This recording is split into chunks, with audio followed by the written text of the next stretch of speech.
The tiny house dream is simple. It's the ability to build and live in your own beautiful tiny house. An expansion of that dream is to then purchase land, to build gardens around your home and set up the whole rest of the lifestyle.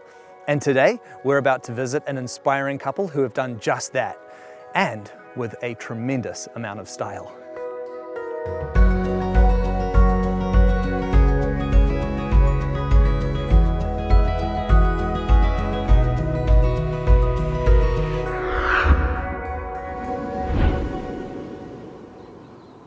Hi Anna, how are you? Hi Bryce. Lovely to meet you. G'day Stoph, how's it going, mate? Nice to meet you, Bryce. Welcome. Thank you very much. It is lovely to be here, and wow, your home is absolutely enchanting. Thank you very much. And perfectly perched on top of this beautiful hill as well. What an incredible location you've got. It's a very nice spot. We're very lucky. 360 views and good views of the sea and mountains, so we're very lucky. Absolutely. Yeah. So first of all, can you talk to me about how it was that you came to be living in a tiny house? In Christchurch, the first year we sort of met and flatted together. We lived in a flat that probably should have been yellow stickered, so we had ice on the inside of the windows. And whenever we weren't doing uni, we were doing sort of designing and dreaming and scheming, and we really wanted to build it ourselves, so a tiny house seemed like the best option.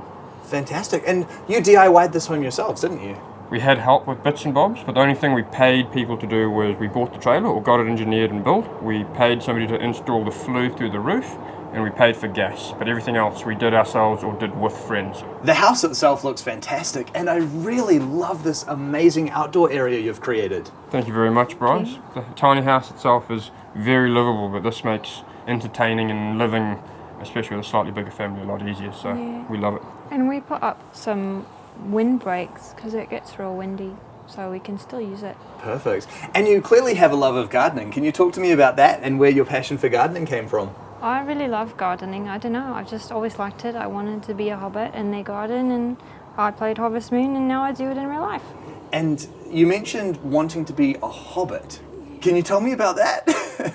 I mean, it's pretty self-explanatory. They live really peaceful lives, and they just garden and eat lots of food and bake and wear cute clothes and have cows. I'd really like a cow, and have sheep. But you've also got a stronger connection, don't you? Your old man used to read well, you. that was the first book I remember him reading to me, was The Hobbit, and then read The Lord of the Rings, and then that was that. I love it. And now you get to create your own Shire paradise right here. Yeah. Now, you purchased this land, didn't you? We did, yeah. Yes. Once we built the tiny house, we built it up here, we took it down to Christchurch, lived in it while I finished uni, and then I got a job up here. So while Anna was still living in the tiny house down in Christchurch, I got to look for property. This one came up, it was relatively cheap. So it all played in our favour, and then we're also lucky that both of our parents sort of backed us on it. Yeah. And can you tell me about the design of the home? We managed to watch a lot of your videos, and then we got to designing, and Anna did a good job on SketchUp where she designed everything. The key to the house was the second-hand windows. So what we did is we did a generic design of the house, and then we altered it once we knew what windows we'd bought. So all the windows come from Christchurch, from earthquake-ridden homes, and then we started to source bits by bits. We looked at something light, so we ended up building the frames with 70 by 30 redwood framing, which is paper light compared to normal, and then we ended up putting shadow clad around the exterior of the house, getting it spray foam, so it's structural spray foaming, so it helped with the racking effect on a house. The roof, once we got to the outside of the roof, we actually had a friend who worked for a architectural roofing firm down in Christchurch, so he brought in specific colour steel for that, and then I went in with him and we gave him the design of the house, and I helped him fold each bit of metal. So it's not a corrugated iron roof, it's a Euro tray roof. Very cool. And what size is the tiny house? It's 7.6 by 2.4, and then it maxes out at road legal 4.25. And can you tell me about the outdoor space that you've created here with all of the benches and everything? When we designed the tiny house, we try to get as many recycled windows as we can. So all the windows from the house are recycled except for this one, which we bought new. So the plan from the start was having bifold windows that opened up, and we knew at some stage in the future we wanted to have a deck and table that you could sit on. So once we put the tiny house here, we built the deck, and over time we roofed it. I went down to a local sawmill and bought big slabs of Himalayan cedar, and then we built this big U-bench and made all the chairs and hand bent and welded the steel. and it's just the perfect place for entertainment. So play cards, barbecue, and then being from South Africa, I needed to build me a big braai, which we'll get out later. So I built this out of all recycled material. It's an old wheel, rebar and everything, and an old plough disc. Fantastic. And you've even built a bouldering wall here. That's extra cool. The wall itself's kind of a bit of a mock build, sort of a placeholder, but over the years I've collected and made holds, being quite into rock climbing, and a few lockdowns later decided that having a training space in the home would be good. I love it. It's just an extra adventurous thing to add to your house, isn't it? Yeah. And you mentioned before that you don't have any services to the property, so you're totally off the grid here? We're totally off the grid. The house wasn't designed to be a completely self-functioning unit by itself. So when we had it in Christchurch, we were plugged into mains. But as we currently stand, we've got a big battery back, we've got about 13 solar panels, and we do rainwater collection into a 30,000 litre tank. And it's not just the two of you here, you also share the home with your young daughter. Yeah, Molly, she's 3. It's been really nice having like outdoor space, and she spends most of the time with the ducks or the sheep or playing in her kitchen. It's been really nice. And the house is kind of like a big playground in itself, so Yeah. Yeah, and I see you have built her this lovely play area here as well. Yeah, she likes to make potions, so that's been real fun. She loves her little kitchen. She's getting ready for the Hobbit life too. Oh yeah, absolutely. sure. Well, already from the outside, I am completely in love with this house, and I cannot wait to see what you've done inside. Can we check it out? all means follow us in. Thank you very much. Oh, this is absolutely beautiful.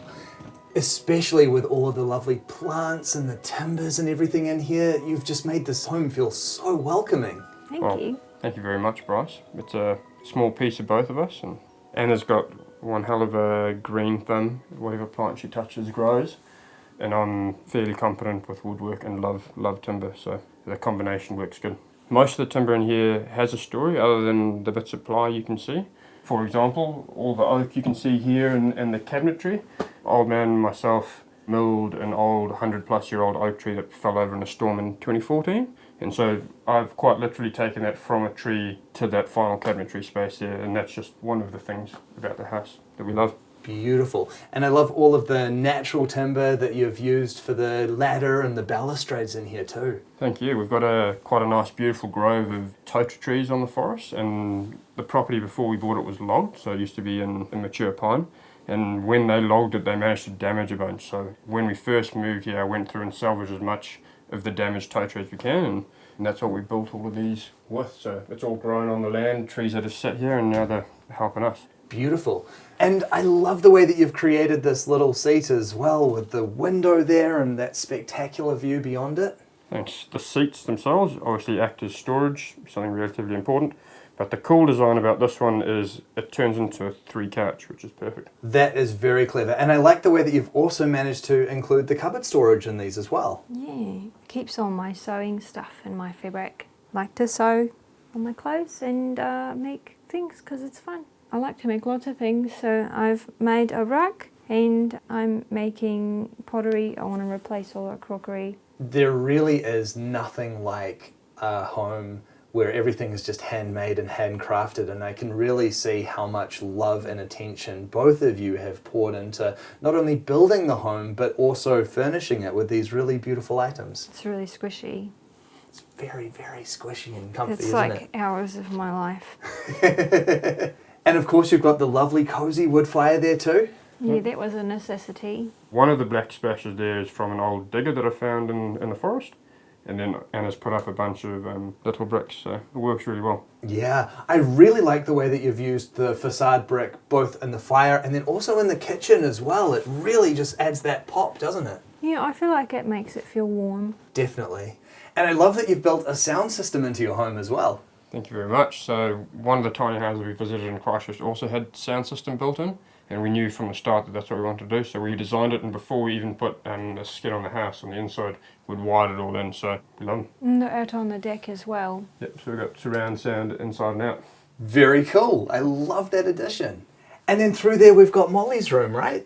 Yeah. We built the house before we were parents, so initially that room was gear storage, and mountain bikes and climbing gear and bits and bobs, and as we progressed and now have a child, that's become a playroom and a craft room for Anna, and the room up the top for Molly. And a very cozy sleeping loft up there as well. Yeah, an awesome sleeping loft. So most of the time at the moment I'm sleeping up there with Anna having Crippling insomnia. Yeah, a lot more insomnia, and Molly still co-sleeps. So we start up there and then I transition over. But as Molly gets older and is more competent, she'll get that room and then I'll switch back. And Stoph also wakes up at 4 a.m. quite frequently to go climbing, so that's a bit too early for us. Fair enough too. And then the kitchen. This is just a space that pulls you in and makes you want to cook. Yeah, I do quite a lot of baking. I bake all our sandwich breads and treats and such, and it's been really good to have that kind of space, and it's quite cosy. Realistically, it's more of a one-person kitchen, but with that window there and the flow to the outside when we're entertaining, it's definitely a magic spot to be. You mentioned before being really attracted to that idea of the Hobbit life, and I think you have nailed that aesthetic in this kitchen. It just looks so welcoming, and it is just a place that really feels like a cozy space to prepare a hearty meal. Our philosophy, like with everything in here, whether it's Anna making things with pottery or us building the cabinets, preparing the same foods, the same thing. So I very much go out and fetch as much food as we can. Big proponent of hunting, and it cooks as much as you can in gardens. So a lot of our meals are gathered and prepared by hand from start to finish. And again, the use of the timber in the kitchen is really nice as well. I like how you've got the thick timber shelving. It's something that you don't frequently see in a tiny house. I'm guessing because it's a little bit weightier, but I love that you've included that in here. Now that our house is on piles and very much permanent, we've been able to add things that we wouldn't get away with if this thing was on the road. So Lots of heavy woods. yeah. And all the necessary appliances. I see you've got the 4-burner gas stove and a cute little fridge too. I mean, it's quite deceptive. It is only a 2-burner because 2 of them don't work. But the oven works okay. You just put it to 6. Nothing else really works. Yeah, so the gas stove, when we were building it, we had a relatively tight budget. So in the shell, we wanted to build it as good as possible, and then throughout the insides, we had to get it functioning. So a couple of places where we saved some coins, we bought a second-hand gas stove for quite cheap, which worked out quite well, and we bought the cheapest 12-volt fridge we could find. So they've worked for us, and we've been using them for 6 years, and Anna still bakes a bread a day, and I cook all the food we need, so very functional. You just have to forget about times. You just put the bread in, and when it looks like bread, then it's done. And I think that's the right approach to take, because appliances, they need to be replaced in the future anyway, so it's a good way of tackling it. Yeah, it works. And then behind the door, we've got your bathroom as well. Yeah, please follow us down. Oh, this is a very sweet room. Can you tell me about how this has been set up? So with the limited space, we couldn't quite find a shower to fit. So what we've done is we've got just corrugated iron to line the shower with a commercial shower base that we adapted. And then one of the luxuries we did fork out for, which we didn't do in the kitchen, is a copper rain shower head. So Oh, beautiful. definitely turns out as a magic space. And then the composting toilet, yeah, which sort of makes the space so usable and efficient. Great. And then upstairs we have your sleeping loft. Go have a look, eh? Yes, please.